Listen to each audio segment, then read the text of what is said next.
glad to have you join us. To be made to repay back. Bringing reports you won't hear elsewhere. Welcome to Early Business. I'm Rachel Allegro Ubani.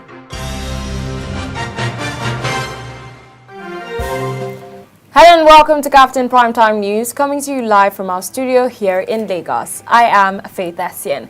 Tonight, the Nigerian Supreme Court dismisses Emeka Ihedioha's application for judgment review. In business, investors lose 208 billion naira as stock market declines further amidst the fears of a coronavirus pandemic. On the foreign scene, Iran's coronavirus death toll hit 77 as 23 members of parliament test positive. Details in a moment. Now, the Supreme Court on Tuesday dismissed the application for review of its January 14 judgment, which sacked Emeka Ihedioha of the People's Democratic Party as Imo State Governor and installed Hope Uzodinma in his stead. A seven-man panel of the Apex Court, led by the Chief Justice of Nigeria, Justice Tanko Muhammad, in a split ruling of 6-1, described the application by Ihedioha's ruling as an invitation to sit in and appeal over its judgment. Now, 2 people have been killed while a few others were said to have been injured as gunmen attacked Agalawa village of Bagwai local government in Kano State. According to the police public relations officer, DSP Abdullahi Haruna, who confirmed the incident to journalists, operatives of Operation Puff Edda are around the area to track and apprehend the gunmen. Meanwhile, the Commissioner of Police in the state, CP Habusani, said the gunmen are armed robbers who stormed a shop where recharge cards are sold. He added that 4 people were injured and are receiving treatment, and some residents who spoke to newsmen said the gunmen attacked a local shopping center and started shooting sporadically. Away from that, Vice President Yemi Osinbajo and security chiefs on Monday began the review of the report of the Presidential Committee on Small Arms and Light weapons. The meeting, which was held at the Presidential Villa Abuja, came amid increasing security challenges and the urgency for the federal government to find workable ways to cut the proliferation of small arms and light weapons in the country. President Muhammadu Buhari had, at the last National Security Council meeting, asked Osinbajo to preside over the review committee. Speaking during the opening session of the meeting on Monday, the Vice President called for the need to find clear-cut and immediate actions against the proliferation of light weapons. The Northeast was identified as a key destination of small arms and light weapons used by Boko Haram terrorists to unleash havoc on defenseless Nigerians. There was no briefing as the meeting ended, but Osinbajo's media aide, Laolu Akande, said in a statement that President Muhammadu Buhari already directed Osinbajo and the members to come up with effective and prompt solutions. The Department of State Services and the Ministry of Defense were also represented at the meeting. Kaduna State Governor Nasir El-Rufai has ruled out amnesty and negotiations with bandits who have killed many and destroyed properties in the state. The governor confirmed the killing of over 50 people by bandits in Kerewa, Rago, Marina, Zariawa, Hashiwamawa, Gidan Musa Saidu, and Unguroa Bara villages in the Gabi and Giwa local government areas of the state on Sunday. A former lawmaker, Shehu Sani, who is unhappy with the killings, attacked northern governors for playing the ostrich, afraid of confronting the federal government and taking independent action to protect their people. But El-Rufai, who visited Kerewa, Rago, Marina, Zariawa, Hashimawa and Gidan Musa Saidu to assess the damage done to the communities by bandits on Monday, vowed that the government would deal with the gangsters. The governor said the bandits could have done more damage to the communities if the military had not intervened. He assured families who lost beloved ones that those who carried out the attacks would be apprehended and punished. A look at other stories now. Insurgency in Nigeria has been the bone of contention for both the citizens and the government of the Federation. Several efforts to curb insurgencies had been made by the government, and as a result of this, the Nigerian Air Force has established an aircraft hangar in Maiduguri, which was designed to enhance aircraft maintenance. Details in this report. The Nigerian Air Force has established an aircraft hangar at the 125 Composite Command, Maiduguri, to enhance its operation in the country's insurgency campaign in the northeast. The Chief of Air Staff, Air Marshal Sadiq Abubakar, at the inauguration said the hangar project was designed to enhance aircraft maintenance. Abubakar said it would also provide the enabling environment to improve wealthy enough personnel and motivate them towards effective service delivery. By Nigerian Air Force, and commissioned by the Chief of the Air Staff on the 1st of March. It's a very unique day, 1st of March. Where the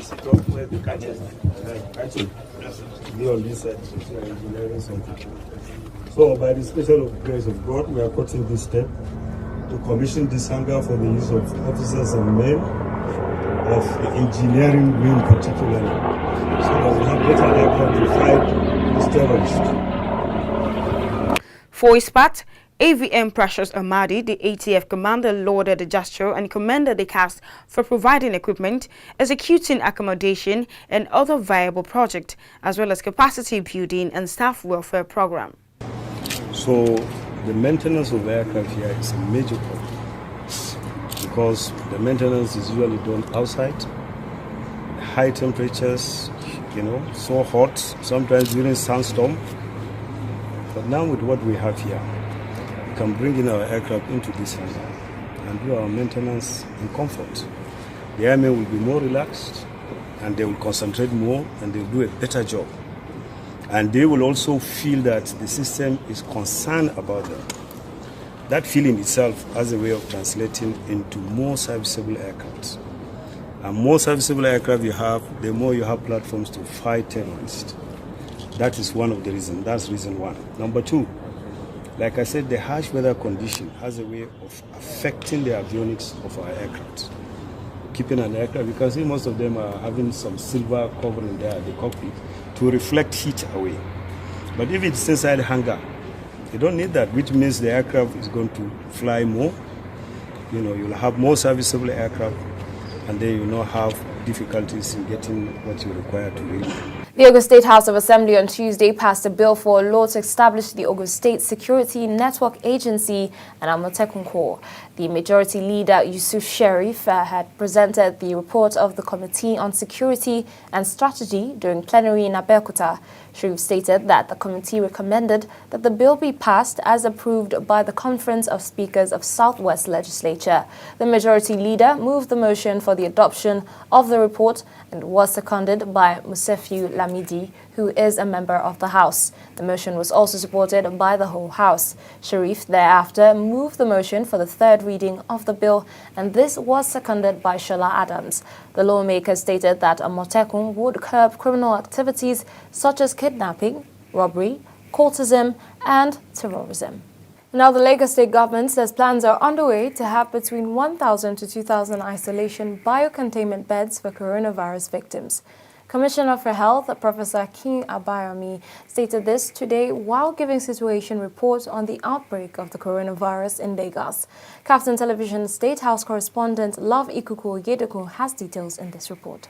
According to the Commissioner for Health, Professor Akin Abayomi, the Lagos State government has concluded plans to put up a testing site near the international airport so that every foreigner who flies into the state can be immediately tested. He also stated that so far, the Italian man through whom the coronavirus came into the state is in a stable condition with a mild to moderate case of the virus. We've been managing him from the 28th, and so far he seems to be a mild to moderate case of coronavirus. We haven't seen any tendency for him to develop any major complication. His breathing is fine. He has a slight cough, but he's comfortable. He's in one of our newly refurbished isolation units.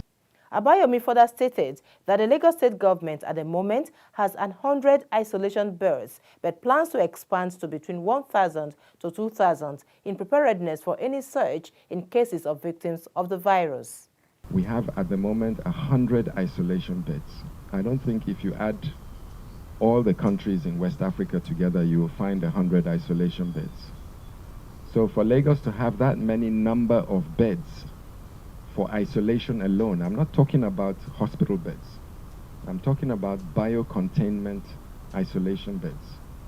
And we're expanding because this is a big city. And if we have a sudden surge of patients, we know that we will have to fill up a lot of beds. He also disclosed that the state government has just gotten an Ethiopian on quarantine, and if he turns out positive to the virus, he would be isolated immediately. The commissioner, who appealed to foreigners flying into the country on the need to give correct information about themselves, disclosed that the Ogun State government is doing its own contact tracing, and so far, 35 people have been identified. From Lagos, Love Ikuku Oyedoku, reporting for Kaftan Television News. The House of Representatives has resolved to suspend plenary for 2 weeks for fear of coronavirus spreading to the National Assembly. The resolution was part of the prayers of a motion moved by Josiah Edom at the plenary on Tuesday, which was unanimously adopted. The minority leader, Undudi Elumelu, particularly made the additional prayer to the motion that the lawmakers adjourn for 2 weeks to allow adequate preparation for the decease at the National Assembly complex. The prayer was unanimously approved. Former chairman of the Independent National Electoral Commission, Professor Maurice Iwu, says he has identified a possible treatment of the novel coronavirus, which has claimed over 3,000 lives globally. The COVID-19 virus, Iwu, a professor of pharmacognosy, claims is among the neglected tropical emergent diseases his research group has been studying for years. Professor Iwu made the disclosure while briefing the Minister of Science and Technology, Ogbonnaya Onu. The World Health Organization was in the company of the Minister of State for Health, Senator Olorunnibe Mamora, and the Minister of State for Science and Technology, Mohammed Abdullahi, in Abuja on Monday. According to Professor Iwu, who heads a Bioscience Institute, the United States government has reached out to him to take the discovered compound and test it against the COVID-19 virus. Professor Iwu added that he has concluded arrangements with the antiviral program of the United Nations National Institute of Health to subject compounds from Nigerian plants against the virus. In other stories, the Federal High Court in Lagos has adjourned hearing in the alleged 1.4 billion naira fraud case filed against President of the Nigerian Bar Association, Paul Usoro. Usoro is being prosecuted by the Economic and Financial Crimes Commission before Justice Rowan Aikawa on 10 counts bordering on fraud. At the resumed hearing on Monday, Justice Aikawa adjourned proceedings till Monday, March 9th, after listening to arguments from the anti-graft agency and the defendant's lawyer on the availability of certain documents. Counsel to the NBA president, Offiong, told the court that he had sent an order to the EFCC requesting for certain documents, which he says are necessary for him to cross-examine the prosecution witness and prepare his defense. In the absence of those documents, the counsel said he could not proceed with the cross-examination of the witness. Meanwhile, the prosecuting counsel, Rotimi Oyedepo, told the court that he was not aware of the order, as it was not directed to him or served on him. After arguments and counter-arguments, the EFCC counsel assured the court that he would follow up and make the documents available so that the case can continue speedily. Away from that, Bayelsa State Governor Senator Duyi Diri has visited former President Olusegun Obasanjo at Abeokuta to felicitate with him on the occasion of his 83rd birthday. The meeting was held behind closed door. Upon leaving the Olusegun Obasanjo Presidential Library venue of the meeting, Governor Diri expressed his pleasure in meeting with the former president. I met him healthy. Met him in his good element, and he also appreciated my comment. He also used the opportunity to call on opposition politicians to join hand and support his government. We have said so. We have said it severally that there is no winner in this election, and that's why I christened myself the Miracle Governor. So we have extended our hands of fellowship even to the opposition party to build Bayelsa State together. First and foremost, we are Bayelsa people. Before you now talk about political parties. Political parties, as we all know, are vehicles for us to get to these offices. But the principal thing and the most important thing is that we are brothers and sisters of the same state, of the same region, of the same country. Away from that, according to reports on Monday, the Independent National Electoral Commission is proposing 34 amendments to the Electoral Act. Its Director of Legal Services, Oluwatoyin Babalola, said there are certain shortcomings in the electoral legal framework that should be addressed through legislation.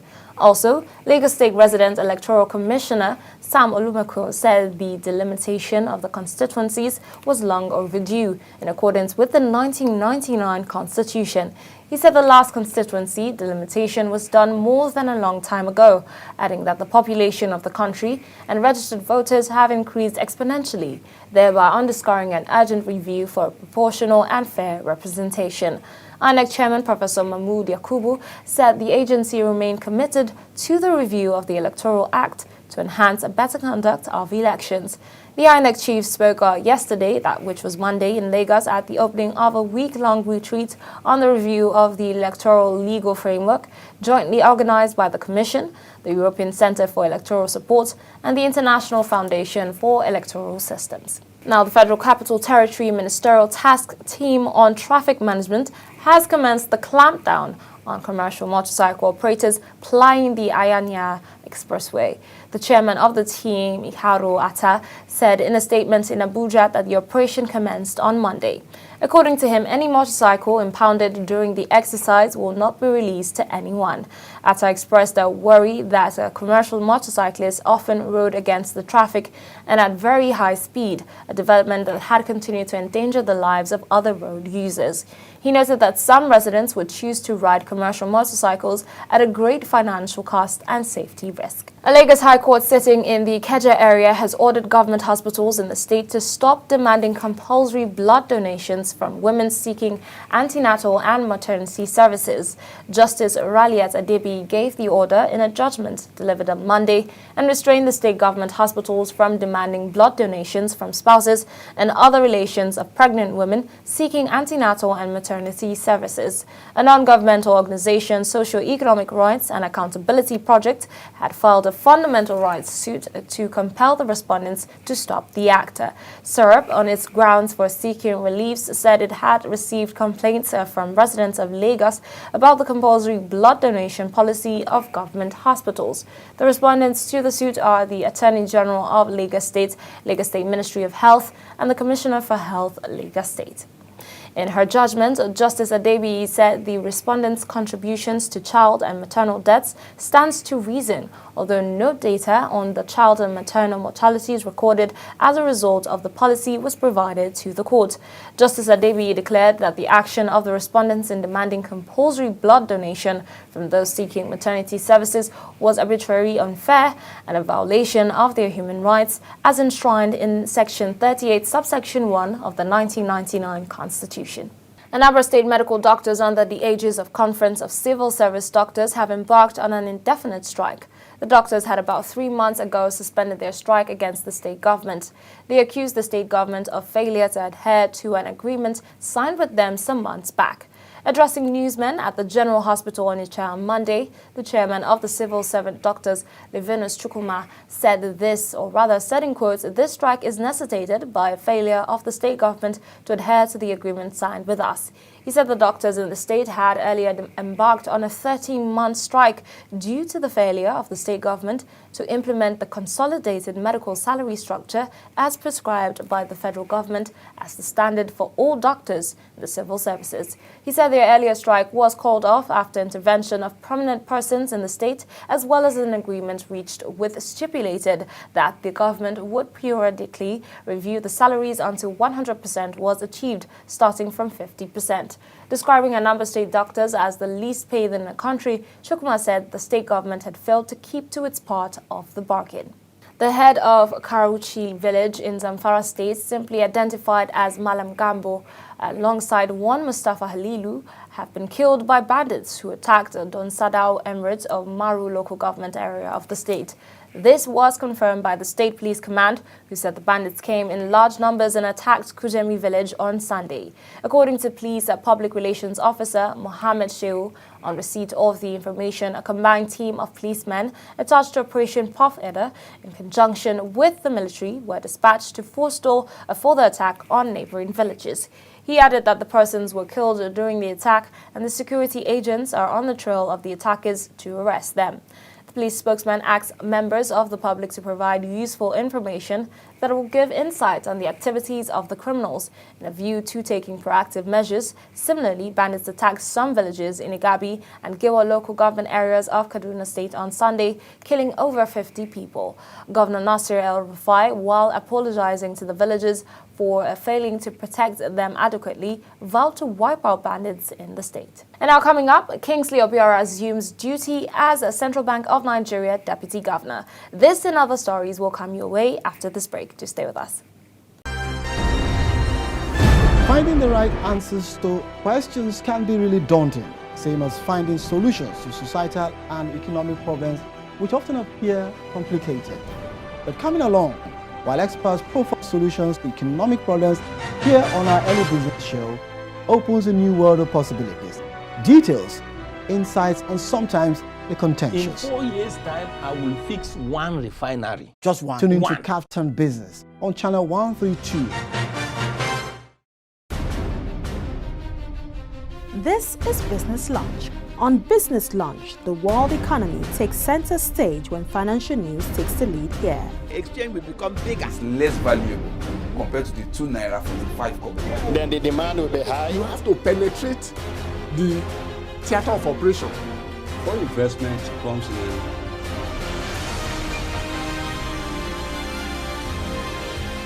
This is Broad Street in the business center, Marina, Lagos. Just from a few meters away from here is the Nigerian Stock Exchange, where businesses worth of billions of naira exchange hands on a daily basis. So we present to you a world of opportunities on the go. Join us as I take you on a ride of businesses on a daily basis. Glad to have you back if you're just joining us. This is Captain Television News, reaching you live from Lagos, the commercial center of Nigeria. Here's a quick reminder of our top stories. The Nigerian Supreme Court dismisses Emeka Ihedioha's application for judgment review.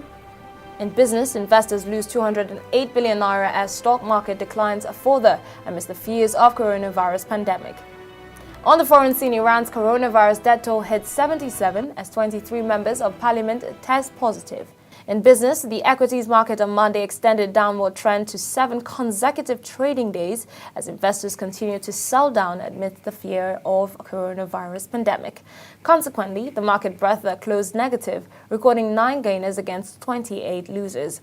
The all share index dropped by 399.89 basis points, or 1.53% from 25,816.57 index points last Friday to 26,216.46, while the market capitalization of equities depreciated by 208 billion naira to close at 13.449 trillion naira from 13.657 trillion naira. On the activity chart, baking subsector dominated in volume terms with 120.3 million shares exchanged in 1,181 deals. The subsector was enhanced by the activities in the shares of several banks. Premium subsector boosted by the activities on the shares of another bank, followed with 90.3 million units traded in 1,942 deals. In all, investors exchanged a total of 325.3 million shares exchanged in 5,054 deals. Away from that, the Minister of Humanitarian Affairs, Disaster Management and Social Development, Sadia Farouk, has announced that the federal government was currently overhauling the schemes under its National Social Investment Program. Farouk also stated that the government was working out measures to address the delay in the payments of beneficiaries of some of the schemes under the NSIP. She told members of the House of Representatives Committee on Poverty Alleviation that the ministry was handling the resources of the National Social Investment Program with transparency and prudence. The committee members were at the ministry's headquarters in Abuja on a familiarization visit. In other business stories, Kingsley Obiora has formally assumed office as Deputy Governor of the Central Bank of Nigeria, replacing Oku Nana, who exited from the bank on February 2, 2020.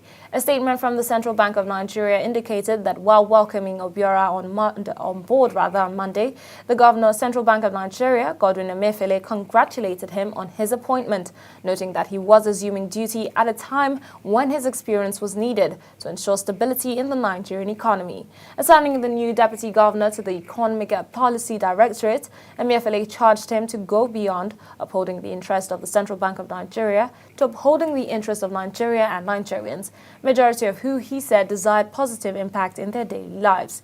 The governor, who alluded to the youthfulness of Abiora and some new directors in the bank, said deliberate effort was being made by the management of the bank to assign more responsibility to the youth, who he noted possessed energy that must be put to positive use for the good of Nigerians.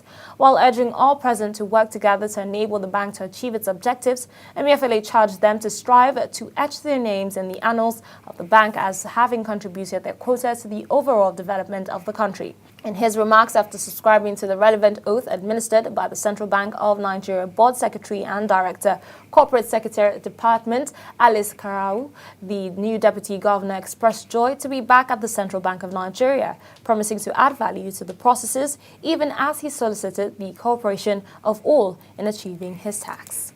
The House of Representatives has asked the management of the Nigerian Export Promotion Council to redouble its efforts towards improving non-oil revenue.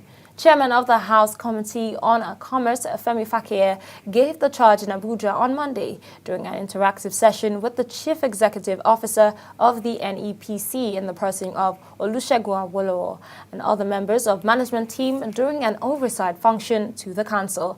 Fakeye stated the need for the council to attain minimum of 35% of non-oil export ratio in no longer distance.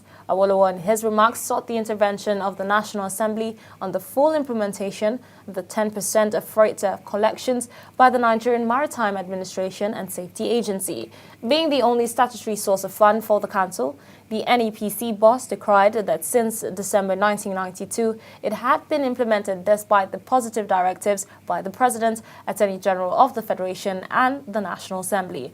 Awolowo stated the councils are resolved towards resolving issues bordering on the outstanding payment of export expansion grant, and it disclosed that over 50 billion naira worth of EEG was disbursed annually to exporters.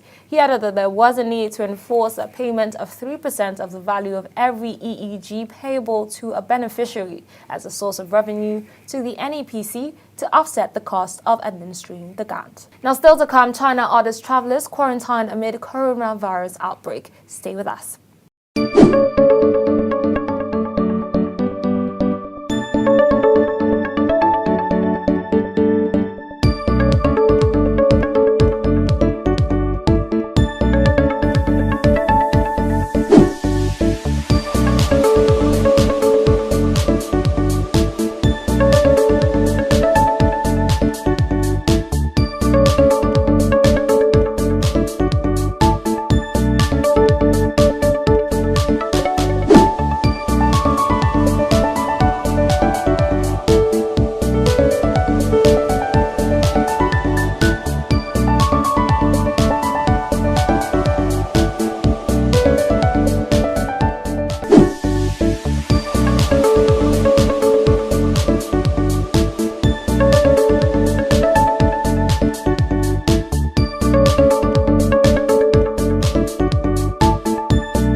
Glad to have you back. If you're just joining us, this is Captain Television News, reaching you live from Lagos, the commercial center of Nigeria. Here's a quick reminder of our top stories. The Nigerian Supreme Court dismisses Emeka Ihedioha's application for judgment review.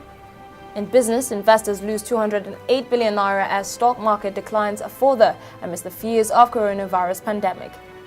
On the foreign scene, Iran's coronavirus death toll hit 77 as 23 members of parliament test positive. On the foreign scene now, Iran is reporting more infections and a higher death toll of 77 from the coronavirus outbreak, with senior government officials among those infected.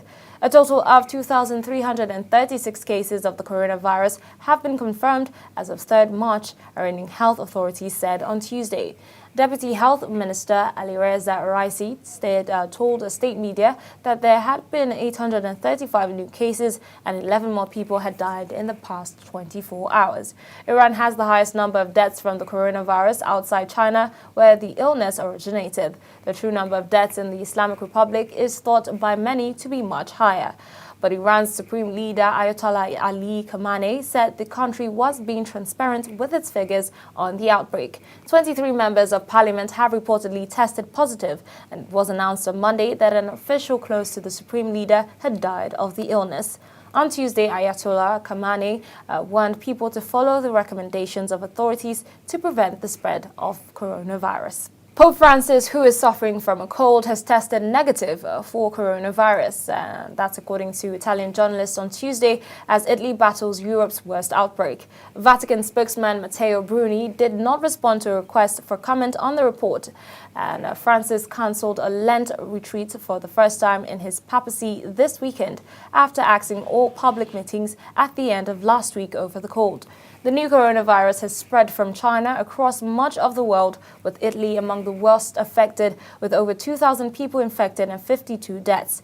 The 83-year-old pontiff has been seen coughing and blowing his nose, but the Vatican on Sunday quickly shut down speculation that the Pope himself had come down with COVID-19. The Messaggero report did not say when Francis had been tested for the disease, however. And now travelers from countries with severe coronavirus outbreaks who arrived in southern China will have to undergo a 14-day quarantine, state media has said. Shanghai will also ask new arrivals from countries with relatively serious virus conditions to be isolated. Beijing is worried the virus might be imported back into the country, and numbers of newly infected in China are falling. Although most virus deaths happen in China, Monday saw 9 times more new infections outside China than in. Authorities are also asking overseas Chinese to reconsider travel plans. One of the countries worst affected outside China is Italy, which on Monday saw a jump in its death toll from 34 to 52. 4 more people have died in the United States of Washington after being affected or infected with the coronavirus, bringing the death toll in the state and the country to 6, authorities said on Monday. Jeff Dutchin, a chief health officer for the Seattle and King County Public Health Agency, announced the increase in fatalities from COVID-19 at a news conference on Monday as authorities across the country scrambled to prepare for more infections, with an emphasis on ratcheting up the number of available test kits. Researchers had previously said that the new virus may have been circulating undetected for weeks in Washington state. After the first death, Governor Jay Inslee declared a state of emergency. 8 of the 18 total cases in the state and 4 of the deaths are linked to a nursing facility in the Seattle area, Dutchin said. At least 4 of the 6 people who have died were elderly or had underlying health conditions, he added. As of Sunday, the number of cases in the United States had risen to 91. The United States Centers for Disease Control and Prevention said earlier on Monday. So far, 10 states, including California, New York, Oregon, Florida, and Rhode Island have confirmed or presumed coronavirus cases. In New York, Governor Andrew Cuomo, whose state has 1 confirmed case, welcomed a CDC decision that allows state authorities to test for the virus, vastly reducing testing time. United States Democratic presidential candidate Joe Biden has picked up 3 endorsements from former rivals on the eve of the most important day in the 2020 White House race so far. Amy Klobuchar, Pete Buttigieg, and Beto O'Rourke all campaigned the former United States Vice President in Dallas, Texas. On Super Tuesday, voters in 14 states will pick their preferred Democratic candidate for November's election. The Democratic frontrunner remains the left-wing Senator Bernie Sanders. Democratic moderates have been calling on party figures to urgently unite to stop Vermont Senator Bernie Sanders, a self-described Democratic Socialist, from becoming the party's nominee to take on President Donald Trump, a Republican. The other candidates still in the race are Elizabeth Warren, Michael Bloomberg, and Tulsi Gabbard.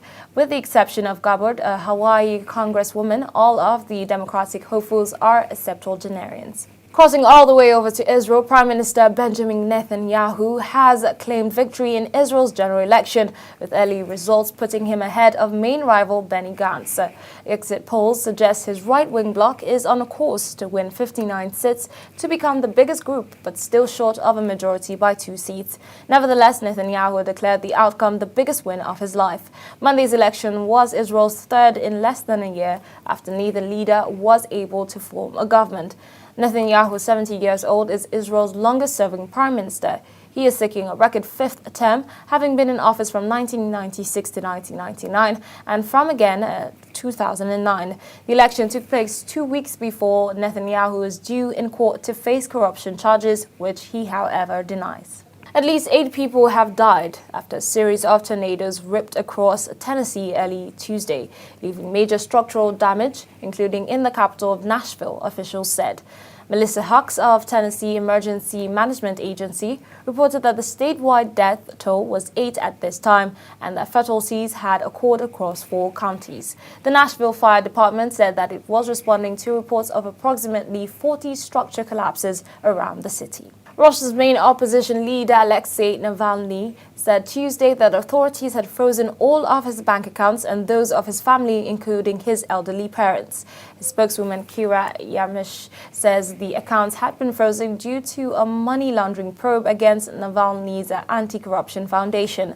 Navalny said that because of the blocked accounts, his daughter, who is a student at Stanford University, was without money and that his retired parents could not receive their pensions. He added that his son no longer had access to his savings account. Investigations last summer launched a money laundering probe into Navalny's foundation, which seeks donations from the public, accusing it of taking money that was procured illegally. In August, the Moscow District Court froze 75 million rubles held in accounts by the foundation and staff members. Navalny said his personal accounts had until now remained untouched. Investigators have repeatedly accused Navalny's foundation of financial crimes, including money laundering and accepting illegal donations and freezing its account. In the run-up to local elections in September, Navalny and his supporters organized a wave of protests after popular opposition politicians were barred from standing in the Moscow municipal election, prompting a police crackdown. Here's a quick reminder of our top stories. The Nigerian Supreme Court dismisses Emeka Ihedioha's application for judgment review. In business, investors lose 208 billion naira as stock market declines further amidst the fears of coronavirus pandemic. On the foreign scene, Iran's coronavirus death toll hit 77 as 23 members of parliament test positive. Joining me now on the issue in the news is Chris Ataigbe, our in-house analyst. Stay tuned. Chris, thank you for joining us today. Thank you for having me. Okay, well, glad to hear that. And how are you doing? I'm okay, but not so happy. I'm guessing it's the story. No, yeah, exactly. Okay, so let's go into that. It says Kaduna State Governor Nasir El-Rufai has ruled out amnesty and negotiation with bandits who have killed many and destroyed properties in the state. The governor confirmed the killing of over 50 people by bandits in the local government areas of the state on Sunday. And aside that, the El-Rufai, who visited these areas, vowed that government would deal with the gangsters. And the governor said the bandits could have done more damage to the communities if the military had not intervened. Now, this particular statement I have an issue with, and this brings me to my question as regards this massacre. Is this massacre not one too many? This particular massacre, is it not one too many? Of course it is. I mean, you know, in the last 20 years... Comments and reaction or not? Yes. Of course, it's one too many. You know, but you must know that in the last 20 years, there have been 13 attacks, massacre though, and Kaduna State has lost over 8,000 people, exactly 8,520 people now dead, with the 50 that we had. And the last 5 of those attacks, of those 13 attacks, happened in March. So perhaps this is the Ides of March. You know, it's about the Ides of March for Kaduna State.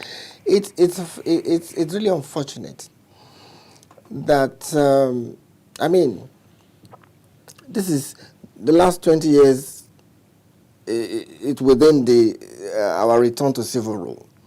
And so you expected, one expected that the politicians would have seen the pattern. The security agencies would have seen the pattern and then addressed it as such, you know. And it's, it becomes worrisome when, from what I've, you know, if I go into details, you will find out that this massacre wears different caps. It's either a religious riot, it's either a riot against some kind of civilization coming to the state, or as it now transformed last year into full headsmen attack. You know, now it's returned, they've removed the toga of the headsmen, and now they are going into banditry. You know, okay, so we're saying it's evolving because of the reaction that is being put into it. It's not taking as seriously as it should be. Or no. What I'm trying to say is that it's the same pattern of attack, but with different costumes, wearing different costumes, and having different reasons. But the bottom line is that the people of Kaduna State have been slaughtered like rams, like cows. And the security agency doesn't seem to have found a lasting solution to it, you know. And it jars in the ears when you hear the kind of massacres that's happened in that state in the last 20 years. Well, speaking of a lasting solution, then, because like you said, it's the same pattern, it's just occurring in different guises. And as regards that, how then can this be stopped? Because it's not news. This is something that's always the only way it can be stopped. Different lives being lost. The only way it can be stopped. Thank God for Amotekun. Amotekun remains the solution to all the geopolitical attacks that we have. In the last 20 years. Why? Because look at what the governor said. The damage will have been more, but for the intervention of the military. Why did the military not intervene before the attack started? Don't they have intelligence? Now, is that intelligence, is that pre-attack prevention, proactiveness approach that an Amotekun will have? Because they have their men on the ground. Their men live in those places. And they know. Look, this is the way it happens.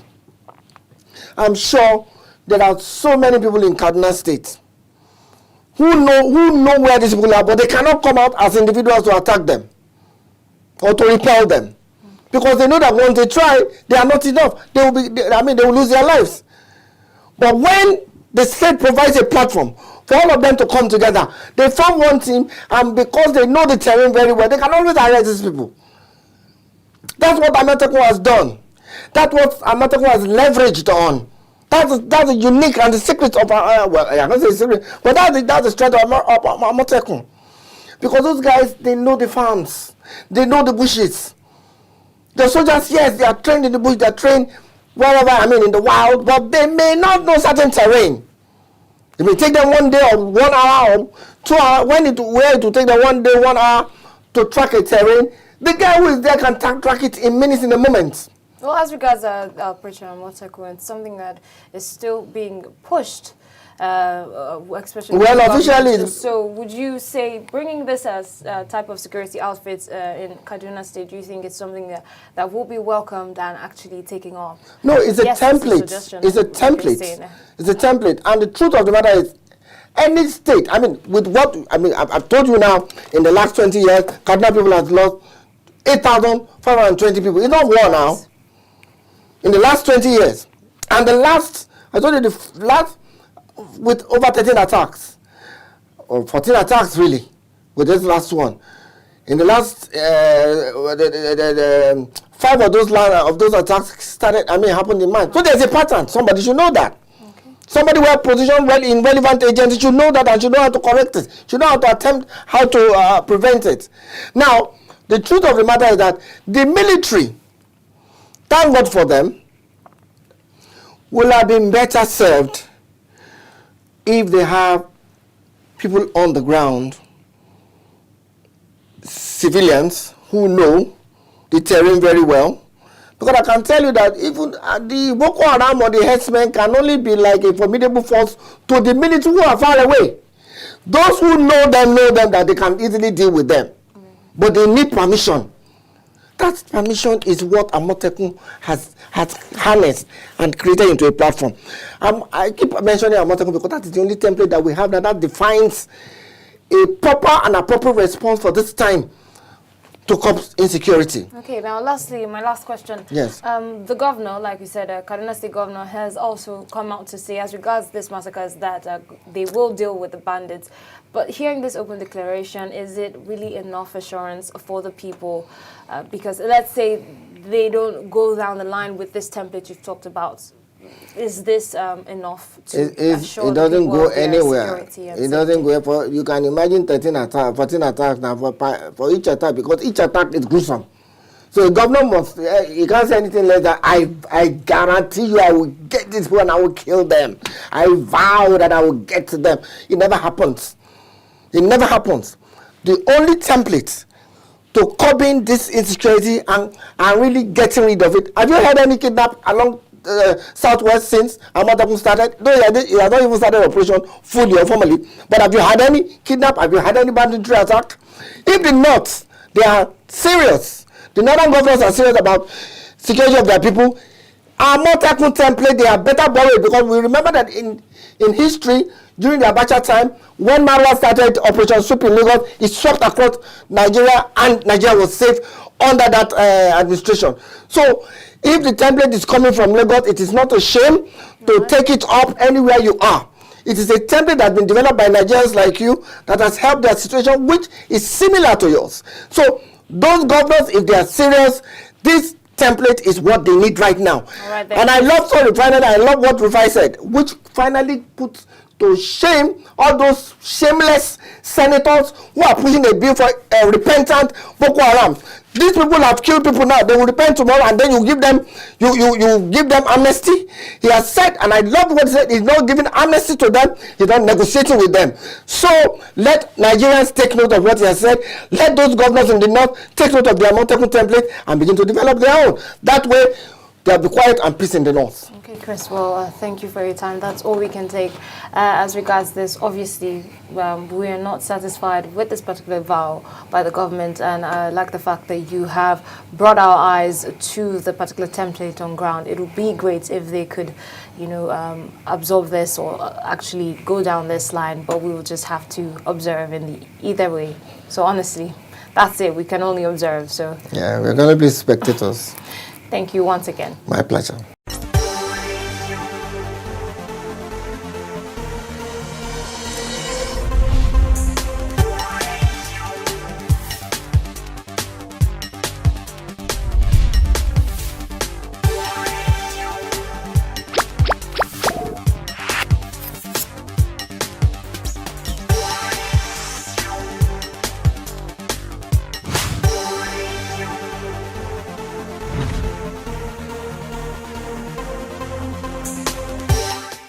Well, right before we go on the news, we leave you with the final word for the day. Our word for today is politeness.